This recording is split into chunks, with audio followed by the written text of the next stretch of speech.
Baba Yaga de Taïmark Lotran et Rebecca d'Outremer. Baba Yaga n'avait qu'une seule dent.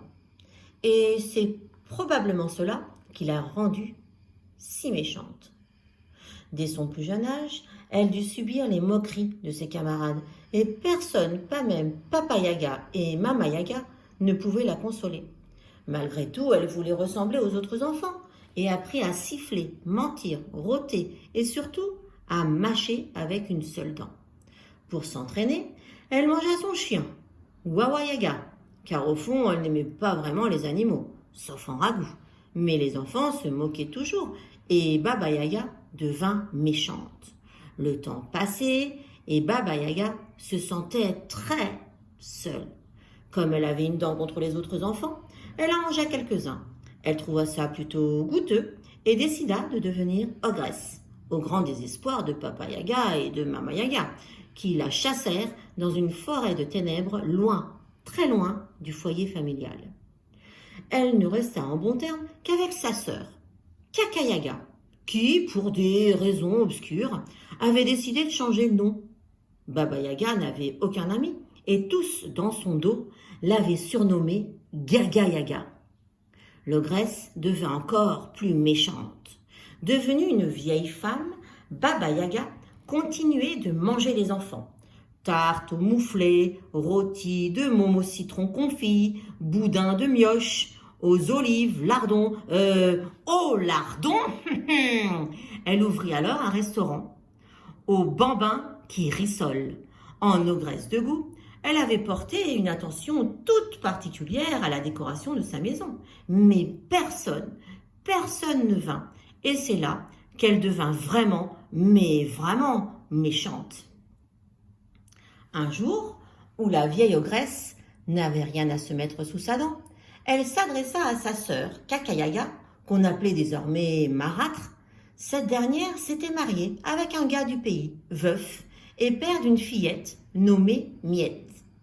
Miette était jolie, jolie comme un cœur. Marâtre jolie comme un pou. Marâtre détestait Miette. Aussi, quand sa sœur la contacta, elle décida d'en profiter pour se débarrasser de l'enfant. Un beau matin, elle prit sa voix la plus mielleuse et lui demanda d'aller chez sa sœur chercher du fil et une aiguille pour lui coudre une chemise. La fillette soupçonna vite sa belle-mère de préparer un mauvais coup, mais Marâtre insista tant qu'elle dut se mettre en route. En sortant de chez elle, elle buta contre un crapaud. Il était si mignon qu'elle l'embrassa. Le crapaud se transforma aussitôt en crapaud qui parle. « Tu as eu raison de m'embrasser. Pour te remercier, laisse-moi te mettre en garde. Je devine que tu t'en vas chez Baba Yaga. On raconte bien des choses sur cette créature. C'est une ogresse raffolant de chair fraîche qui vit dans une isba reposant sur des pattes de poulet. Elle se déplace dans un mortier et efface ses traces avec un vieux balai. On dit même qu'elle a 2 dents, mais ça reste à vérifier. » Mais voyant la petite fille pâlir, il tenta de la rassurer. « J'ai aussi entendu dire qu'il est recommandé à celui qui va sur le chemin de la forêt des ténèbres de se munir d'un ruban, d'un pot de graisse, de 2 croûtes de fromage et d'un morceau de lard. »« Écoute, crapaud, » lui répondit Miette, « ne prenons pas le moindre risque. Je partirai rejoindre ma tante l'ogresse avec tout cela dans un sac, aussi étrange que cela puisse paraître. » Elle retourna rapidement chez elle pour se munir de tous ces objets. Et c'est ainsi que la fillette prit le chemin de la forêt des ténèbres. Au bout d'une longue marche, elle se retrouva face à la sinistre demeure de Baba Yaga. Miette frissonna et passa le portail grinçant. Elle frappa 3 petits coups à la porte et Baba Yaga lui ouvrit. Mais contrairement à ce qu'elle attendait, l'accueil fut chaleureux. Sa tante s'empressa de lui ôter son manteau, Miette serra son sac contre sa poitrine. Comme ta visite me comble de joie, mon lapin, laisse-moi te débarrasser de ce sac. Que peux-tu donc transporter de si précieux? Ce ne sont que quelques jouets, ma tante, lui répondit Miette. Elle remarqua alors un filet de bave courant sur le menton de la vieille, ainsi qu'une légère lueur de cruauté dans ses yeux jaunes. Quand Miette lui murmura les raisons de sa visite, Baba Yaga répondit « Rien ne presse, mon cœur, je vais te chercher ce dont tu as besoin, et je vais aussi te faire couler un bon bain chaud. » Miette resta seule en réfléchissant à ce qu'elle pourrait bien faire pour avoir la vie sauve. Tout dans la pièce lui inspirait méfiance. Une guitare à 2 cordes, une encyclopédie de verrues, une moulinette à poireaux, un pyjama en velours côtelé, une gigantesque peau de koala rayée et une collection impressionnante de brosses à dents. Visiblement, Baba Yaga n'avait besoin de rien.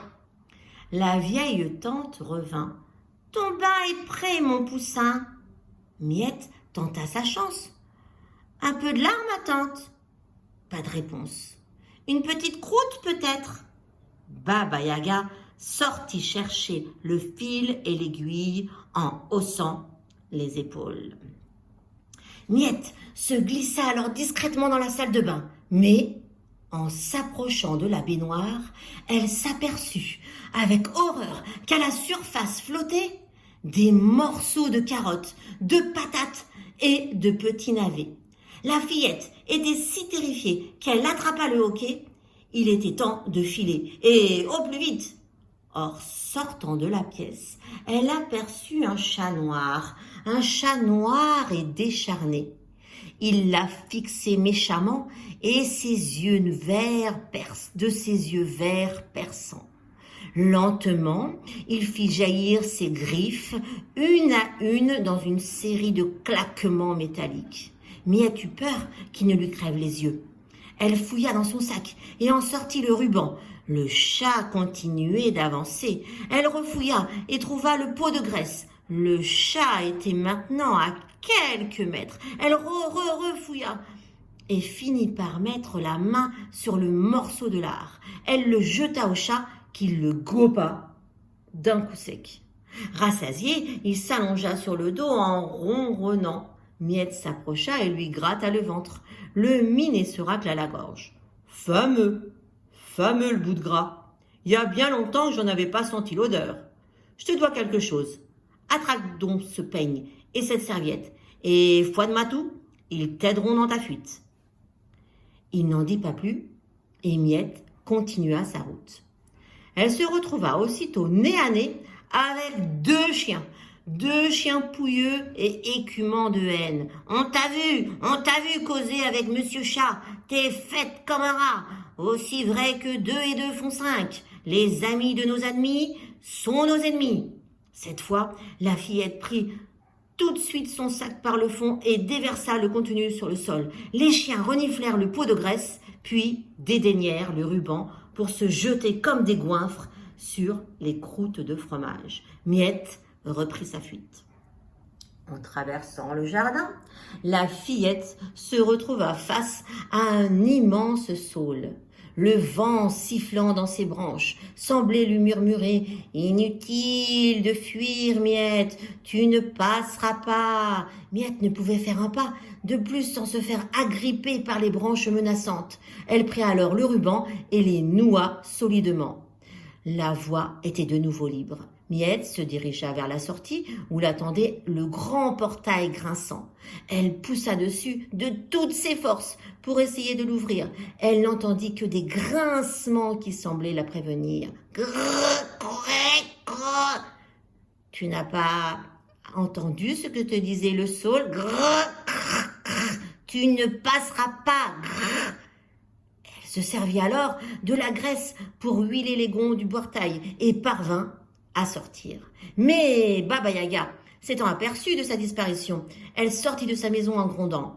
Tu as oublié ton fil et ton aiguille, ma cocotte. Puis, se tournant vers le chat, les chiens, le portail et le saule. Bande de sales traîtres, vous avez laissé filer mon repas. Dès mon retour, il vous en cuira.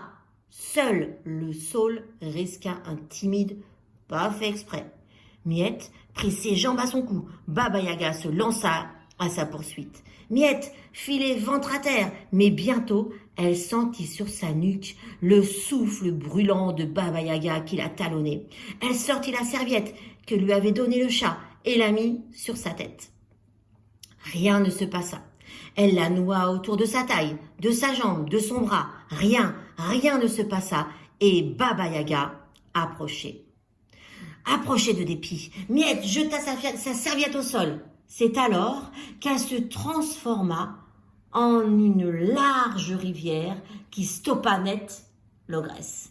Baba Yaga poussa un hurlement terrible. Ah!